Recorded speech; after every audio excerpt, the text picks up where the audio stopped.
All doctor Dan സലീമാണ്. പലവരും കുറച്ച് ദിവസമായിട്ട് ഇങ്ങനെ ചോദിച്ചുകൊണ്ടിരിക്കുന്ന ഒരു ചോദ്യമാണ്, നമ്മൾ ജിമ്മിൽ വർക്കൗട്ട് ചെയ്യുന്ന സമയത്ത് കുഴഞ്ഞു വീണ് പല ആളുകളും മരണപ്പെടുന്നുണ്ട്. അപ്പോൾ ഇങ്ങനെ ജിമ്മിൽ വർക്കൗട്ട് ചെയ്താൽ മരണം ഉണ്ടാകുമോ എന്ന് പല വ്യക്തികളുടെയും മനസ്സിലുള്ളൊരു സംശയം. നമ്മൾ മനസ്സിലാക്കേണ്ടത്, ഈ ഇടയ്ക്ക് സിദ്ധാർത്ഥ് സൂര്യവംശി എന്നുള്ളൊരു വ്യക്തി, ഏകദേശം 46 വയസ്സേ ഉള്ളൂ, ഹിന്ദിയിലൊക്കെ വളരെ പ്രോമിനൻ്റ് ആയിട്ട് ഉള്ളൊരു ആക്ടറാണ്. അദ്ദേഹം മരണപ്പെട്ടു ഇതുപോലെ ജിമ്മിൽ വർക്കൗട്ട് ചെയ്ത സമയത്താണ്. പുനീത് രാജ്കുമാറിൻ്റെ കാര്യം നിങ്ങൾക്കറിയാം. പുനീത് രാജ്കുമാറിനും ഏകദേശം 46 വയസ്സാണ്. ഇതുപോലെ ജിമ്മിൽ വർക്ക് ഔട്ട് ചെയ്യുന്നതാണ്, നല്ലോണം ജിമ്മിലൊക്കെ പോയി വർക്കൗട്ട് ചെയ്യുന്നതാണ്. അദ്ദേഹത്തിൻ്റെ വീഡിയോസൊക്കെ വളരെ ഫേമസ് ആണ്. ഇങ്ങനെ ബീച്ചിലൊക്കെ ആക്ച്വലി ഒത്തിരി ഹൈ ഇൻറ്റൻസിറ്റി ട്രെയിനിങ് ആണ് പുള്ളി എടുക്കാറുള്ളത്. അത് കൂടാതെ തന്നെ സിദ്ധാർത്ഥ് ശുക്ല എന്ന് പറഞ്ഞൊരു വ്യക്തിയുണ്ട്, അദ്ദേഹം മരണപ്പെട്ടായിരുന്നു. അദ്ദേഹത്തിനും ഏകദേശം ഒരു 40 വയസ്സാണ് പ്രായം. ജിമ്മിൽ വർക്കൗട്ട് ചെയ്തപ്പോഴാണ് മരണപ്പെട്ടത്. പിന്നെ രാജു ശ്രീവാസ്തവ്, നമുക്ക് കോമഡിയനായിട്ട് പല സിനിമകളിലൊക്കെ അഭിനയിച്ചിട്ടുള്ള വ്യക്തിയാണ്. ഏകദേശം 55-56 വയസ്സെന്നുമാണ്. അദ്ദേഹം ഇതുപോലെ ജിമ്മിൽ വർക്കൗട്ട് ചെയ്ത സമയത്ത് മരണപ്പെട്ടു. പിന്നെ അതുപോലെ അബീർ ഗോസ്വാമിയാണ്, പല സീരിയലിലൊക്കെ വരുന്ന ഒരു വ്യക്തിയാണ്. അദ്ദേഹവും ഇതുപോലെ കുഴഞ്ഞു വീണ് മരണപ്പെട്ടു. ഇപ്പം പല ആളുകളും ഈ ജിമ്മിൽ മരണപ്പെടുമ്പോൾ ജിമ്മിൽ പോകാൻ തന്നെ പണിക്കുവാണ് പല ആളുകൾ. എന്തുകൊണ്ട് ഇങ്ങനെ ജിമ്മിൽ പോകുമ്പോൾ മരണം ഉണ്ടാകുന്നു എന്നുള്ളൊരു കാര്യം, അല്ലെങ്കിൽ ഇങ്ങനെ അമിതമായി എക്സസൈസ് ചെയ്താൽ, അല്ലെങ്കിൽ എക്സസൈസ് ചെയ്താൽ തന്നെ മരണം ഉണ്ടാകുമോ എന്നുള്ള പേടി പല ആളുകളുണ്ട്. അപ്പോൾ അതുകൊണ്ട് തന്നെ എക്സസൈസ് കുറയ്ക്കുന്നുണ്ട് പല ആളുകൾ.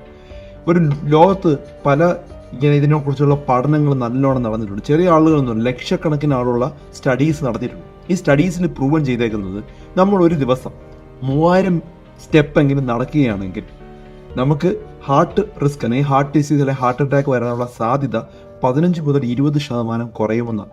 ഡയബറ്റീസ് വരാനുള്ള സാധ്യത 5 മുതൽ 15% കുറയുമെന്നാണ് പഠനങ്ങൾ തെളിയിക്കുന്നത്. അപ്പം ഈ സ്റ്റഡീസിലെല്ലാം പ്രൂവൻ ചെയ്യുന്നത് എക്സസൈസ് ബെനിഫിറ്റ് ആണെന്നാണ്. ഇത് കൂടാതെ എക്സസൈസ് കൊണ്ട് ധാരാളം ഗുണങ്ങളുണ്ട്. നമ്മുടെ മസിൽ മാസ് ഡെവലപ്പ് ആവും. അതുകൊണ്ട് തന്നെ നമ്മൾ പ്രായമാകുമ്പോൾ നിൽക്കാനും അതുപോലെ തന്നെ ഒരു ബാലൻസ് ഒക്കെ പ്രോപ്പറായിട്ട് കിട്ടാൻ ഹെൽപ്പ് ചെയ്യും.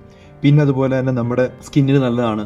പിന്നെ അതുകൂടാതെ നമുക്ക് മെമ്മറിക്ക് നല്ലതാണ്. നമ്മുടെ ബ്രെയിനിന് ആക്ച്വലി കുറച്ചുകൂടെ മെമ്മറി വരാനും ഓർമ്മശക്തി കിട്ടാൻ നല്ലതാണ്. നമ്മുടെ എനർജി ലെവൽ തന്നെ വളരെയധികം കൂടും. ഡയബറ്റീസ് പ്രിവെൻറ്റ് ചെയ്യും, ഹൈപ്പർ ടെൻഷൻ പ്രിവെൻറ്റ് ചെയ്യും, കൊളസ്ട്രോൾ ഉള്ളവർ കൺട്രോൾ ആവും, ക്യാൻസർ വരെ പ്രിവെൻറ്റ് ചെയ്യാൻ വേണ്ടി ഈ എക്സസൈസ് നല്ലതാണ്. പിന്നെ എന്തുകൊണ്ടാണ് ഈ വാർത്തകൾ നമ്മളെ പേടിപ്പിക്കുന്നത്? ഇടയ്ക്കിടയ്ക്ക് ഇങ്ങനെ മരണം ഉണ്ടാകുമ്പോൾ നമ്മൾ പേടിക്കുന്നത് അല്ലേ? ശരിക്കും മനസ്സിലാക്കേണ്ടത്, നമ്മളൊരു ന്യൂ ഇയർ റെസൊല്യൂഷൻ ഉണ്ടാകുന്ന സമയത്തോ, അല്ലെങ്കിൽ നമ്മളൊരു യാത്ര ചെയ്തതിന് ശേഷം നമ്മളൊരു സാധനം തുടങ്ങാമെന്ന് വിചാരിക്കുന്നു, അല്ലെങ്കിൽ ഒരു ചിങ്ങം ഒന്ന് നമ്മൾ ഇന്ന് തുടങ്ങും എന്ന് വിചാരിച്ച് നമ്മൾ തുടങ്ങുന്ന ഒരു കുറച്ച് ദിവസം, ഒരു മാസം അല്ലെങ്കിൽ 2 മാസം ഹൈ ഇൻറ്റൻസിറ്റി അടിച്ചിട്ട് നമ്മൾ ആദ്യം വാമപ്പ് ചെയ്യത്തില്ല. അതുപോലെ തന്നെ നമ്മൾ സ്ലോലി ബോഡി അഡാപ്റ്റ് ചെയ്യാനായിട്ട് ഹെൽപ്പ് ചെയ്യാതെ നമ്മൾ കംപ്ലീറ്റ്ലി സെഡൻറ്ററി ആയിട്ടിരുന്ന ബോഡിയെ വളരെ പെട്ടെന്ന് ഹൈ ഇൻറ്റൻസിറ്റി ട്രെയിനിലോട്ട് വരുമ്പോൾ ശരീരം തന്നെ റെസ്പോണ്ട് ചെയ്യാതെ വരും. നമ്മൾ പല പ്രോവർബുകളും കേട്ടിട്ടുണ്ട്, പയ്യെ തിന്നാൻ പനയും തിന്നാമെന്ന് കേട്ടിട്ടുണ്ട് അല്ലേ? ഇതൊരു സത്യമാണ്. വളരെ പതുക്കെ നമ്മൾ ചെയ്തു തുടങ്ങിയാൽ നമുക്ക് ഒത്തിരി ഗുണങ്ങളുള്ള ഒരു നല്ല എഫക്റ്റീവ് ആയിട്ടുള്ള ഒരു മെത്തേഡ് തന്നെയാണ് എക്സസൈസ്.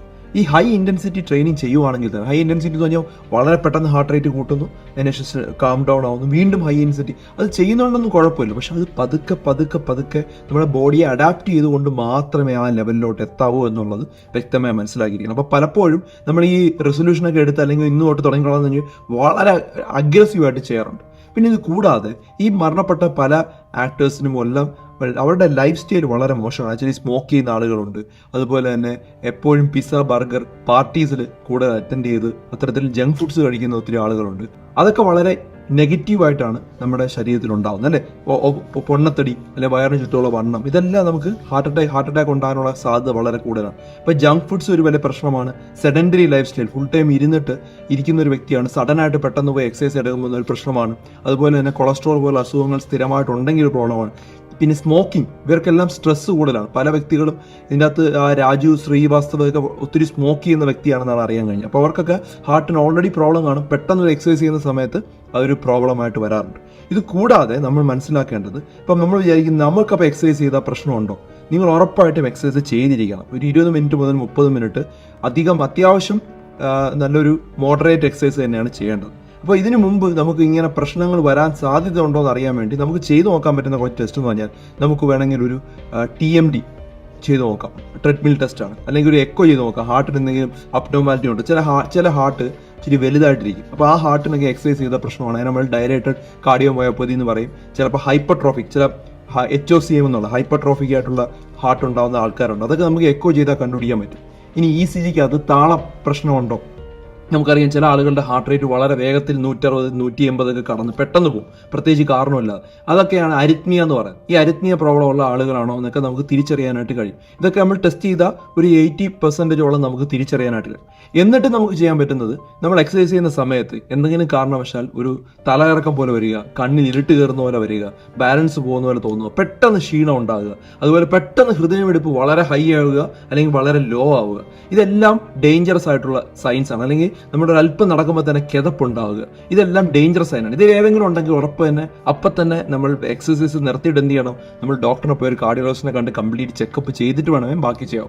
ഇപ്പോൾ പ്രധാനമായിട്ടും നമ്മുടെ ഹാർട്ട് റേറ്റ് മോണിറ്റർ ചെയ്യാം. ഹാർട്ട് റേറ്റ് നമുക്ക് മോണിറ്റർ ചെയ്യുമ്പോൾ വാച്ച് ഉണ്ട്, അതുപോലെ പൾസ് ഓക്സിമീറ്റർ ഉണ്ട്, അതൊക്കെ മോണിറ്റർ ചെയ്യാം. നമ്മുടെ മാക്സിമം ഹാർട്ട് റേറ്റ് എന്ന് പറഞ്ഞാൽ 220 മൈനസ് ഏജ് ആണ്. ഇപ്പോൾ ഒരു 40 വയസ്സുള്ള ഒരു വ്യക്തിയാണെങ്കിൽ 220 മൈനസ് ഏജ് എന്ന് പറഞ്ഞാൽ ഒരു 180 ആണ് അവരുടെ മാക്സിമം ഹാർട്ട് റേറ്റ് ആ വ്യക്തിക്ക് വരാൻ പാടുള്ളൂ. അപ്പോൾ നമ്മൾ ചെയ്യേണ്ടത് ഹൈ ലെവൽ അല്ലെങ്കിൽ മോഡറേറ്റ് ലെവൽ ആണെങ്കിൽ 70% ഓഫ് മാക്സിമം ഹാർട്ട് റേറ്റ് ആണ് നമ്മുടെ എത്തേണ്ടത്. ഇപ്പോൾ 70% ഓഫ് 180 എന്നൊക്കെ പറയുമ്പോൾ ഒരു 130 135 ആണ്.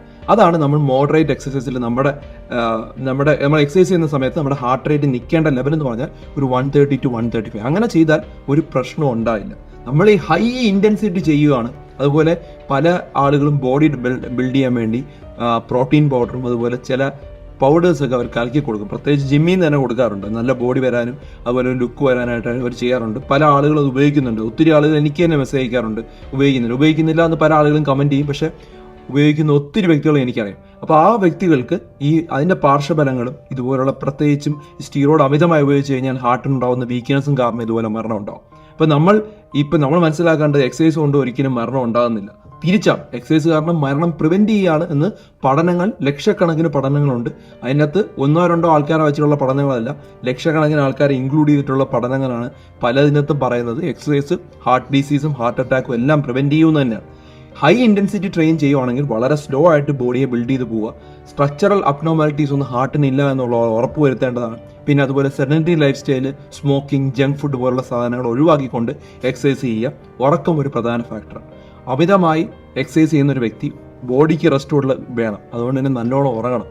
7 മണിക്കൂറെങ്കിലും മിനിമം ഉറങ്ങിയിരിക്കണം. അപ്പോൾ ഈ പല ആക്ടേഴ്സിനും ഉറക്കം വളരെ കുറവാണ്. ഇത് കാരണവും നമുക്ക് മരണം സംഭവിക്കാം. കാരണം അത് കാരണം പല പ്രശ്നങ്ങളും ഉണ്ടാവും. അതൊരു വീഡിയോ സെപ്പറേറ്റ് തന്നെ ചെയ്യാനായിട്ടുണ്ട്, ഒത്തിരി കാര്യങ്ങൾ പറയാനുണ്ട്. ഈ കാര്യങ്ങളെല്ലാം ശ്രദ്ധിച്ചു കഴിഞ്ഞാൽ എക്സസൈസ് ചെയ്താൽ ഒരു പ്രശ്നമില്ല. എക്സസൈസ് ചെയ്യുക തന്നെ ചെയ്യണം. ഉറപ്പായിട്ടും 20 to 30 minutes every day moderate exercise ചെയ്തിരിക്കണം. അത് നമ്മുടെ ഹാർട്ടിനും ഈ പറഞ്ഞ ഗുണങ്ങളും എല്ലാം കിട്ടണമെങ്കിൽ ഇത് ചെയ്തിരിക്കുക. ഇത് വളരെ പ്രധാനപ്പെട്ട ഒരു ടോപ്പിക്കാണ്. പല ആളുകളുടെയും മനസ്സിലുള്ള ഒരു സംശയമാണ്, എക്സസൈസ് ചെയ്താൽ മരണം ഉണ്ടാവും, അപ്പോൾ എക്സസൈസ് ചെയ്യേണ്ട. ആ ഒരു എക്സ്ക്യൂസ് പറഞ്ഞ് പല ആളുകളും ഇപ്പോൾ ജിമ്മിൽ പോകാറുണ്ട്. അപ്പോൾ അത് നിങ്ങൾ ഒഴിവാക്കേണ്ടതാണ്. ഇത് ധാരാളം ആളുകളോട്ട് ഷെയർ ചെയ്ത് കൊടുക്കുക. കോവിഡ് വാക്സിൻ ആണോ അതിന് കാരണക്കാരനെന്ന് പറഞ്ഞ് പല ആളുകളും കമൻറ്റ് ചെയ്യും. അതിനെക്കുറിച്ച് ഡീറ്റെയിൽ ആയിട്ട് ഒരു വീഡിയോ ചെയ്യാം. അത് ഇപ്പം ഈ ഒരു സബ്ജക്റ്റിൽ ഇത് ഇൻക്ലൂഡ് ചെയ്യുന്നില്ല. അത് തെറ്റിദ്ധാരണ മാത്രമാണെന്ന് ആദ്യമേ പറയട്ടെ. മറ്റുള്ളവർക്ക് ഷെയർ ചെയ്ത് കൊടുക്കുക. മറ്റൊരു വീഡിയോയുമായി ഡോക്ടർ ഡി ബെറ്റർ ലൈഫ് ഉടനെ വരുന്നതായിരിക്കും. Take care all.